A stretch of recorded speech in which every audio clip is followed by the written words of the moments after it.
A empresa de tecnologia TOTUS registrou um lucro líquido de 248 milhões e 700 mil reais neste terceiro trimestre.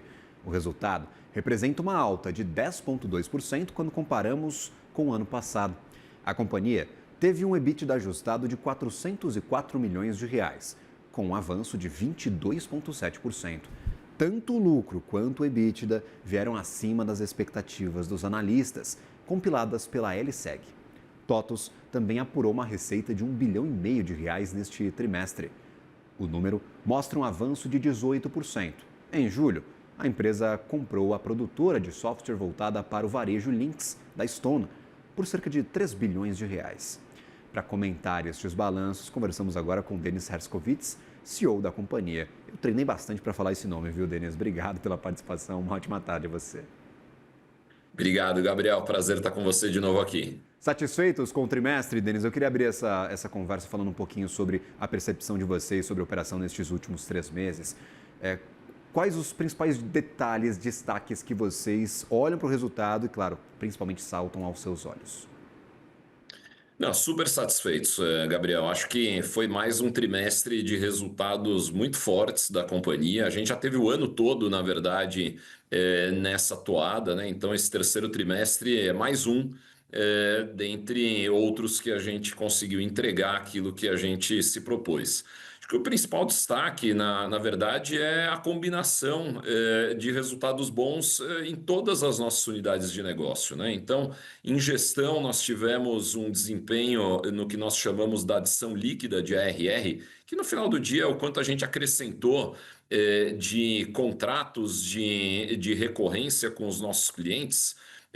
Isso avançou de uma maneira super positiva e é um bom presságio de resultados futuros. Na nossa unidade de negócios RD, nós também tivemos uma aceleração bastante positiva nesse mesmo indicador, ele cresceu 47% versus o terceiro trimestre de 2024. E em Techfin também, apesar do ciclo de crédito no país nesse momento não estar no seu melhor momento, a gente teve um desempenho também muito positivo em todos os sentidos. Então, acho que o grande destaque foi a consistência e a diversificação desses resultados. Perfeito. E aí, por exemplo, falando sobre Techfin, parece ter sido a grande surpresa deste trimestre, pelo menos com todos que eu converso aí, eu conversei nessas últimas horas, me destacaram que Techfin foi uma surpresa muito positiva para estes últimos 3 meses. Você faz algumas analogias no resultado, você fala bastante sobre esse segmento, fala, pô, a gente está desbravando uma terra que não conhecemos, sem mapa e ainda passando por muitos desafios, mas estamos conseguindo passar por este período de forma muito positiva, sem grandes tropeços no meio do caminho. Olhando para frente, vocês não têm mapa, mas tem algum ponto onde querem chegar? O que a gente pode esperar de Techfin para o modelo de negócios da TOTUS? Porque parece sim uma grande oportunidade de crescimento, de cross-sell, de aproveitar a base de clientes de vocês. Onde vocês querem chegar e como é que Techfin vai se encaixar no balanço de vocês daqui a alguns anos, quando estiver totalmente estabelecido?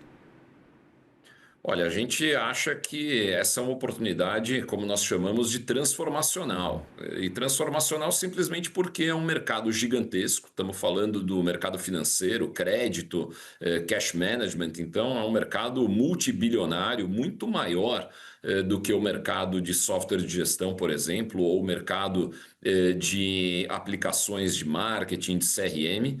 E a gente tem um market share ainda muito pequeno nesse mercado. Então, realmente é uma oportunidade muito grande.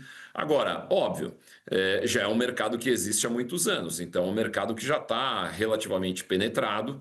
O que a gente está construindo é algo completamente novo e potencialmente disruptivo. É o que nós chamamos aqui da tese do ERP Banking, do ERP Banking, né? E essa tese, ela tem dois grandes pilares. De um lado, o que nós dizemos ser uma jornada para consumo de serviços bancários contextualizada e embutida dentro do software de gestão, e isso naturalmente gerando para o nosso cliente, né, para as empresas pequenas e médias, que são clientes da TOTUS, uma jornada de consumo desses produtos muito mais digital, muito mais simplificada. E do outro lado, o uso dos dados do ERP para uma modelagem de crédito muito melhor. O que você consegue com essa modelagem de crédito muito melhor? Um nível de aprovação de crédito maior, limites muito melhores e um perfil de risco controlado e também mais baixo do que as modelagens tradicionais. Então, quando a gente junta tudo isso, a gente acredita sim que a gente está construindo algo novo, algo pioneiro, algo que não foi feito por outras empresas e, por consequência, algo que pode sim conquistar um market share importante dentro desse mercado gigantesco.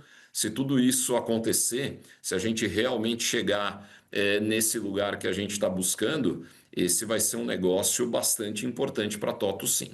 Tem um próximo passo, Denis? Ou este crescimento que vocês estão projetando é um crescimento contínuo, paulatino, aos poucos, fazendo essa venda de produtos, tentando capturar essas oportunidades no mercado que já é penetrado, já é consolidado, como você nos diz. Tem algum passo significativo que a TOTUS agora busca para o segmento? Ou vai ser um crescimento bem lento, gradual? Claro, não tão lento assim, mas gradual ao longo do tempo. Ele é um crescimento acelerado porque a gente vem de uma base Uhum. relativamente pequena, né? Então, percentualmente, esses crescimentos eles são importantes e a gente acredita que, de novo, com Sim. uma oferta extremamente diferenciada, a gente tem a capacidade, sim, de sustentar um crescimento importante olhando um horizonte mais longo de tempo. Dito isso, vamos lembrar que a gente está falando, na essência, de ofertas de crédito. E crédito, como eu sempre gosto de dizer, é muito fácil de você emprestar, às vezes não é tão fácil de você recolher de volta aquilo que você emprestou. Então a gente tem que fazer tudo isso com muito cuidado, com muita calma. O nosso acionista, o nosso investidor, ele pode ter a certeza de que a gente tem aqui toda a cautela necessária para crescer de maneira sustentável e perene nesse mercado de serviços bancários. A gente sabe que para emprestar dinheiro você só precisa ter, né? Então, a TOTUS é geradora de caixa, pega o dinheiro daqui e joga ali, fácil. Agora, para destruir um negócio com inadimplência, com essa dificuldade para recuperar a grana, é realmente também um dos desafios a serem enfrentados. A gente tem juro em 15%, talvez um momento bastante apertado, como você disse no comecinho aqui da nossa conversa, em relação ao aumento de inadimplência. Vem percebendo que as informações colhidas por vocês de dentro do RP, ali naquela coordenação de produtos, estão conseguindo talvez gerar esse diferencial competitivo para a empresa? Ou vocês mesmo assim vão sofrer como o restante do setor também vai sofrer, e eu digo em relação à cessão de crédito? Porque varejo cede crédito, banco cede crédito, tem um monte de empresa disposta a emprestar dinheiro. Como que vocês estão percebendo o uso das informações que tem dentro da TOTUS como um diferencial competitivo, por favor, nesse momento bastante complicado? Gabriel, a gente já vem percebendo um resultado muito melhor no nosso Uhum. caso. A gente chega a ter percentuais, mas assim, muito menores do que a média de inadimplência, a média de perdas mesmo do mercado de crédito brasileiro. Eu não estou com o número preciso aqui, mas são Tá. percentuais brutalmente menores do que os melhores concedentes de crédito do mercado. Então, sim, a gente hoje pode dizer, sem dúvida nenhuma, que essa tese do uso dos dados do ERP, que são dados que nenhum outro tipo de instituição financeira costuma ter acesso, né? Esses dados eles dão uma visibilidade sobre a saúde financeira das empresas incrível, e isso traz realmente um diferencial importante. Lembrando sempre que quanto mais informação e quanto melhor for a informação que a gente tem para uma modelagem de crédito, mais limite vai ser aprovado, menor vai ser a taxa que vai ser cobrada, porque o risco vai ser menor. Então, é o típico ganha-ganha nesse caso. A empresa vai ter o crédito aprovado com mais segurança, num limite maior, ela vai pagar esse empréstimo numa taxa mais baixa e, obviamente, nós, cedendo esse crédito, vamos ter um resultado muito melhor, porque a inadimplência vai ser muito mais controlada. Perfeito. 15%, uma hora essa talvez bomba estoure, porque a gente olha para uma economia que está resiliente, mas Claro, com uma bola de ferro amarrada nas costas é difícil aguentar correr por muito tempo ou por grandes distâncias. Então, em algum momento, os 15% vão fazer um efeito mais duro na nossa economia. O que vocês estão construindo para 2026? O que a gente pode esperar para essa linha específica de receita de vocês, de Techfin, para o ano que vem, já que já há alguns alertas de desaquecimento da economia brasileira? E queria fazer uma segunda pergunta junto com essa, para a gente encerrar este assunto de Techfin. Vocês estão presentes em diversos segmentos, diversos setores. É consumo, é o setor médico, são vários. Tem algum que só mostra talvez com maiores oportunidades para essa sessão de crédito? Hoje, qual que é a configuração de vocês? Para quem vocês estão emprestando dinheiro, Denis? Olha, 2026 ele vai ser um ano de lançamento ainda de novas ofertas. A gente vem trabalhando num roadmap de produtos bastante importante, então nós vamos ter novas ofertas vindo ao mercado. Nós vamos ter, por exemplo, muita coisa ligada a cash management, conta digital. Então, o portfólio da nossa Techfin, a nossa joint venture com o Itaú em 2026, ele vai crescer, o que naturalmente deve significar uma continuidade nesse nosso avanço, nessa nossa conquista de market share. Falando sobre setores, a gente hoje tem uma atenção especial para setores mais produtivos mesmo. Então, a gente tem um volume importante de clientes, por exemplo, em manufatura, a gente também tem um percentual importante de clientes no agro. São setores onde a gente já tem uma penetração importante e a gente tem certeza que são setores que têm uma robustez importante. A gente sabe que o agro vem passando por algumas dificuldades nesses últimos trimestres, mas pelo menos para nós, ele segue sendo um segmento positivo. Perfeito, a empresa está passando por transformações e a gente olha para frente e tenta descobrir se a TOTVS vai ser mais do que a gente já conhece ou vai ser algo muito diferente. Hoje vocês são conhecidos por uma empresa que converte muito lucro em caixa. Esse é o perfil que vocês buscam, deve continuar dessa forma, mesmo com essas mudanças de portfólio, novos produtos para o futuro. É isso que vai acontecer ou vai ser um pouco diferente dessa formatação que a gente já conhece? Não, certamente a TOTVS é uma empresa que vai continuar privilegiando a rentabilidade, Uhum. como você disse, a conversão de EBITDA em caixa. A gente nunca teve o privilégio de poder crescer sem combinar esse crescimento com rentabilidade, com geração de caixa. A TOTVS é uma empresa que já tem muitos anos de mercado, então a gente se acostumou mesmo com essa disciplina e eu não vejo nenhuma mudança nesse perfil de atuação, não. Perfeito. Já que a gente está falando de novidades, eu já perguntei muitas e muitas vezes, você não podia me responder, agora pode, sobre links. Efetivada a compra, tem algumas aprovações ainda a acontecerem, 3 bilhões de reais foram investidos nessa nova empreitada da companhia, que já estava sendo estudada há muito tempo, foi tentada anteriormente.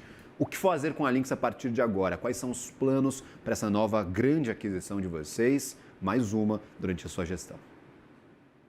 Gabriel, é isso que você falou. Primeiro, ainda temos o CAD Sim. avaliando e precisando dar o ok dele para a gente poder fazer o que se chama do closing, né, o fechamento da transação. Mas certamente o que a gente vê na Lynx é uma empresa que tem uma complementariedade quase que total com a TOTVS, né? A Lynx foi construída através também de muitos M&As. E esses M&As deram para ela uma liderança no segmento de varejo e uma diversificação nos subsetores do varejo que a TOTVS não tem hoje, né? Então, quando a gente pensa, por exemplo, em subsegmentos como combustíveis, como farmácias, como fast food, mesmo moda, são todos setores onde a TOTVS ou não atua ou tem uma atuação ainda fraca, né? Então, certamente, essa complementariedade vai nos trazer uma série de oportunidades, porque quando a gente coloca esses produtos complementares dentro da nossa plataforma de distribuição, que cobre geograficamente o Brasil inteiro, isso se torna uma combinação muito poderosa. Do outro lado, a gente também tem uma oportunidade de usar o portfólio da TOTVS, que é um portfólio mais largo do ponto de vista de produtos que nós chamamos de horizontais, ou seja, são aqueles produtos que podem ser inseridos em qualquer segmento da economia. Como esse portfólio nosso na TOTVS é maior do que o da Lynx, e os clientes da Lynx precisam desse tipo de produto, como, por exemplo, ofertas de softwares de RH, a gente também vê uma oportunidade muito importante de vendas cruzadas, cross-sell, como nós chamamos, para essa base de clientes da Lynx. Então, de maneira geral, o que a gente vê é o 1 mais 1, o famoso 1 mais 1, sendo bem mais do que 2. Perfeito. Você fala sobre a aprovação do CAD.